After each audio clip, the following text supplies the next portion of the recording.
Hello, today let's talk about sunscreens. Now, I'm not going to tell you about the difference between physical and chemical sunscreens, nor am I going to tell you why sunscreen is so important. There's plenty of that sort of information out there already. Today, let's talk about the different kinds of sunscreens and what to apply at what phase and how to reapply through the day. One of the ways of applying sunscreen is as part of your skincare. For this, one of my favorites is the Mizon UV Sun Protector. Mizon is a Korean brand, and Koreans and the Japanese make some of the best sunscreens out there. This is Mizon UV Sun Protector with SPF 35 and PA++. This is actually an essence, which means it can go beneath a moisturizer, or beneath a moisturizing foundation, or beneath a tinted moisturizer. Another sunscreen that I'm really loving this summer is the Country & Stream Honey UV Water Gel. This thing is really lightweight, it does not leave a whitish cast and it absorbs very quickly. It contains SPF 32 and PA+++. I don't really have a preference between either of these. If I've got time for an essence, I go in for the Mizon. If I don't and I just have time to moisturize, I go in for this one. It's hydrating, it's very lightweight and it's perfect for humid conditions. The next method of applying your sunscreen is above all your skincare and beneath all your makeup. For this, my favorites are the Benton Papaya-D Sun Cream and the Alpha Rage Protection Plus Daily SPF 50. The Benton has SPF 38 and PA+++, and Alpha Rage is SPF 50.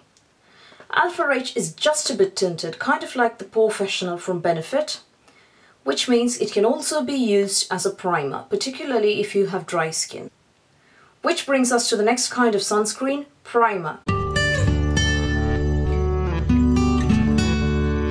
My personal favourite is the Laura Geller Spackle SPF 30 primer.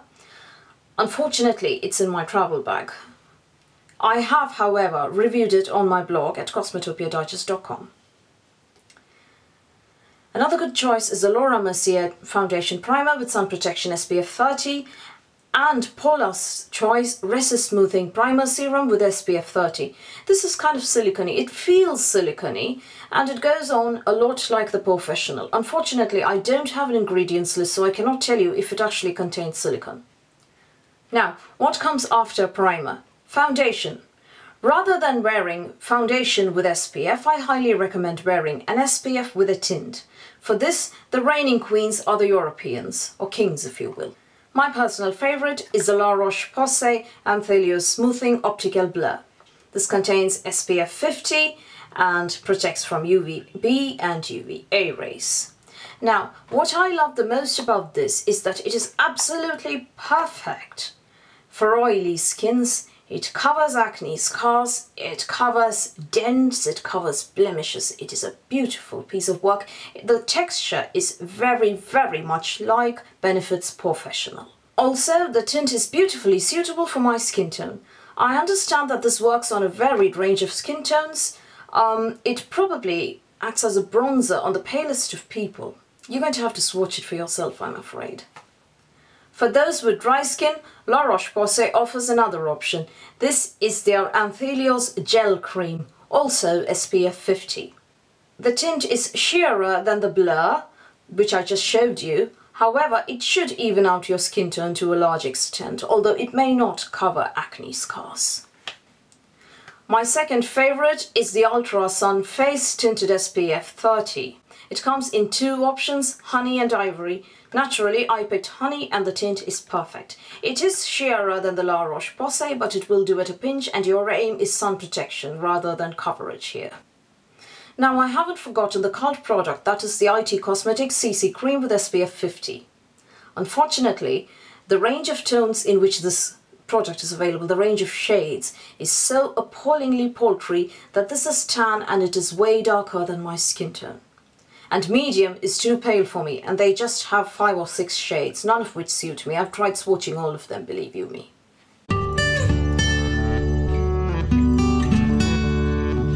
So that's your foundation sorted. Now we come to SPF as setting spray. There are two options. I used to love this one first before I discovered this one. This is the Coola makeup setting spray. It contains SPF 30. Unfortunately, it reeks of alcohol. honestly, it reeks of alcohol, and it costs a lot more than Pixi Sun Mist. Pixi Sun Mist is also SPF 30. Doesn't cost as much, doesn't smell of anything, and absorbs equally well.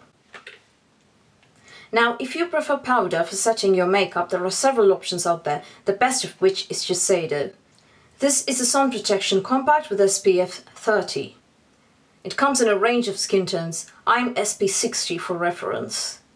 It is also 100% water resistant. Incidentally, you can use this with a damp beauty blender. I also use it as my foundation over primer at a pinch when I'm in a hurry. And it works just fine. You can also use it for touch-ups. Another option is from Peter Thomas Roth.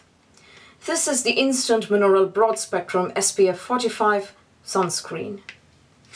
Now this can only be used for touch-ups. I do not recommend using this on its own because the coverage is awful.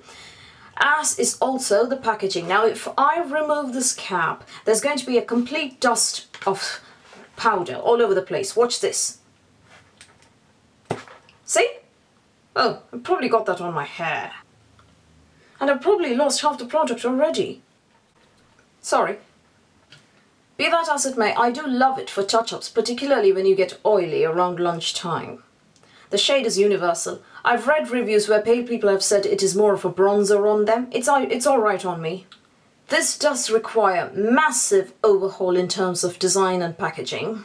Look at that. Each time you try to pack it up, there's another cloud of dust flying around. And then you close it like this. Another cloud of dust. Not dust, powder. And I probably lost half the product already. Just showing it to you. Now this is my second tube. The first tube was equally bad in terms of packaging. I did, however, love the shade. I loved the coverage. I loved the texture. I loved how it did on me. I loved how it did not break me out. I also loved that this is physical sunscreen in powder form. So I'll probably be repurchasing it, although if they do a redesign of the packaging, I'd love them for it. Finally, I sometimes use stick SPFs for touch-ups. These are a lot of fun to use. They're a lot like deodorant sticks. You just pop the cap, turn the dial, and here you are. All you have to do is touch up. Now this may not work very well if you have a full face of foundation, bronzer, blush and so on. However, it will do at a pinch if you are on a no makeup or low makeup day. And beware of getting your foundation on top of the stick. My favourites here are the Neutrogena Wet Skin SPF 70 stick. That's SPF 70, yes. It can be used on wet skin, which means it's great for the beach, it's great for if you're sweaty. Another favourite is Italian brand Collistar. They sell in Sephora Rome. I bought so many of this when I was in Rome a couple of summers ago. I also find them now on Feel Unique. This is SPF 50. So that's how you can use sunscreen in any stage of your skincare or makeup routine in the mornings. You can choose whatever suits you depending upon your skin and your makeup routine. And your skin tone, of course. It is the height of the summer in the Northern Hemisphere, so you don't want to skip on sunscreen, and now I've told you several ways in which you can reapply your sunscreen without disturbing your makeup. I'd love to know which your personal favourite method of applying sunscreen is. Do tell me in the comments box below. And do subscribe to my channel by hitting the subscribe button, do give me a thumbs up, and do visit my blog, cosmetopiadigest.com.